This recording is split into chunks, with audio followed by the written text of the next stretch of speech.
Velkommen til Dorthea Lyst. Her i parken omkring mig, der holder vi lørdag den 20. august sommersang på Sjælland. Det her det er en stor privat have, som er helt vanvittigt smuk. Du får ikke lov at se den på andre tidspunkter, end når vi holder sommersang på Sjælland.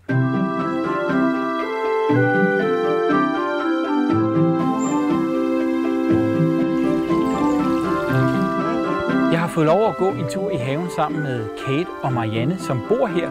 De kender et hvert græsstrå på Dorthea Lyst. Altså, hvis vi skulle fortælle verden om den her have, så må vi jo begynde med det hus, der er bag ved os, fordi det er jo bygget af Philip Lange i 1800. Og så kunne vi fortælle lidt om haven, der er anlagt af en engelsk officersfrue, som anlagde haven som en kulissehave, hvor huset var baggrundskulissen, og så kom alle blomsterbuskene ind fra siden, og så var der jo små grusgange, hvor folk gik rundt. Det er jo noget anderledes nu. Ja, det er det. Lidt mere vildt, tænker jeg. Da så min mor overtog ejendommen, så fik hun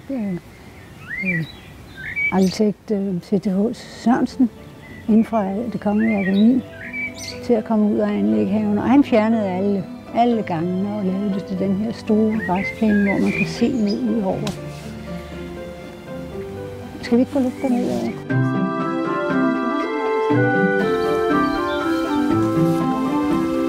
Da jeg så overtog ejendommen, så blev haven faktisk ikke passet. Min mor startede med at smide får herud, men det duede ikke rigtigt, fordi det passede skidt. Og jeg passede den også lidt halvdårligt. Jeg var mere interesseret i dyrene. Men så kom Kate. Christoffer hentede en haveinteresseret kone i Australien. Det var fint.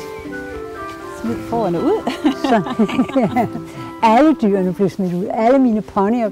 Og det har altså pyntet på haven. Det er helt sikkert. Jeg er ked af, at min mor ikke ser det. Hun ville være glad.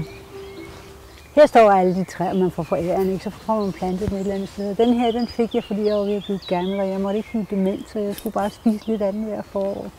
Det er fordi ginkgo biloba er god for hukommelsen. Ja. Så skal man huske det. Ja. Og det er sådan de er lidt ikke rigtig plæne, orientalisk. Ja. Er det ikke sådan lidt Kina-timer? Sådan lidt.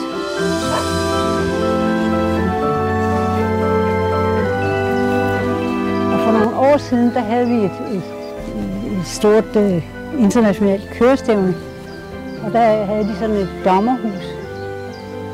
Det fik Christoffer forærende, og det er jo blevet lysthus, og I bruger det faktisk ret tit. Ja, det er så lækkert. Det er virkelig flot udsigt den vej igennem haven. Hver gang jeg laver en eller anden bronzeskulptur, så laver de et haveanlæg. og her har Kate og Christoffer så lavet en. Du må have selv forklare, hvad det er. Det skal være en hvide have. Det skal være en hvide have, så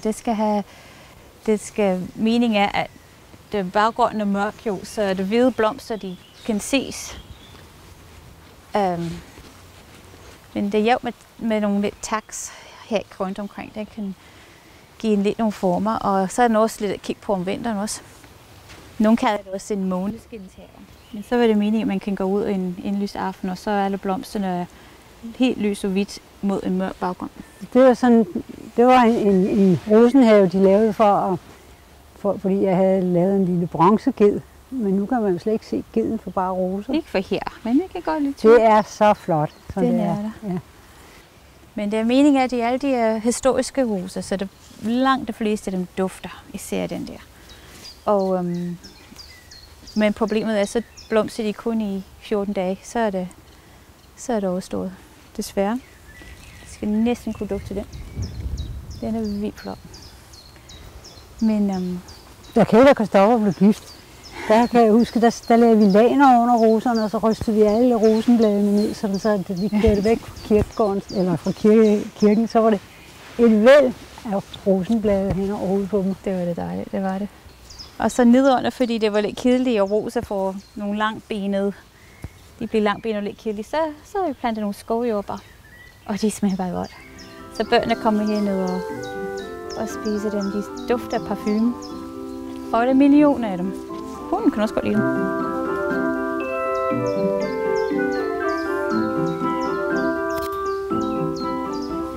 Altså, de er lavet lidt specielt, fordi de er oprindeligt lavet i pil. Altså i pilegrene, som jeg har bundet sammen med tyndere pilegrene. Og så blev jeg så irriteret over, at sådan en pileting, den holder jo ikke ret længe, så jeg tænkte, det kunne være skægt at prøve at lave dem i bronze. Det er ret besværligt, men det er simpelthen, at man laver nogle indløbsrør, hvor man kan hælde et eller andet ned i den form, den har, og man laver nogle luftrør, hvor luften kan slippe ud.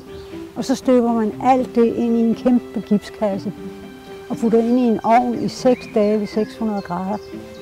Og så har man en kasse med huller i. Og så er det, at man hælder flydende bronze ned i kassen. Og hvis så ens lufthuller sidder de rigtige steder, og indløbene sidder de rigtige steder, så kommer der jo bronze ud i alle krogene. Og bagefter så har man et helvedes arbejde med at hakke alt det gips ud af bronzen bagefter. Det er faktisk den første store figur, jeg har lavet i bronze. Så det får ærespladsen i Rosenhaven. Så den har fået ærespladsen i Rosenhaven, ja. Jeg tænkte, hvis det var liv, men det var nok at spise af rosen. Ja, det er den i hvert fald. Det er det eneste givet, der får lov. Rundt omkring i hele haven er der jo små stensætninger. De fik nogle hollandske stensættere op, familien Lund, som indhegnede haven i sten. Og så lavede de sådan nogle små pladser rundt omkring. Der er en lille teplads helt nede i bunden af haven.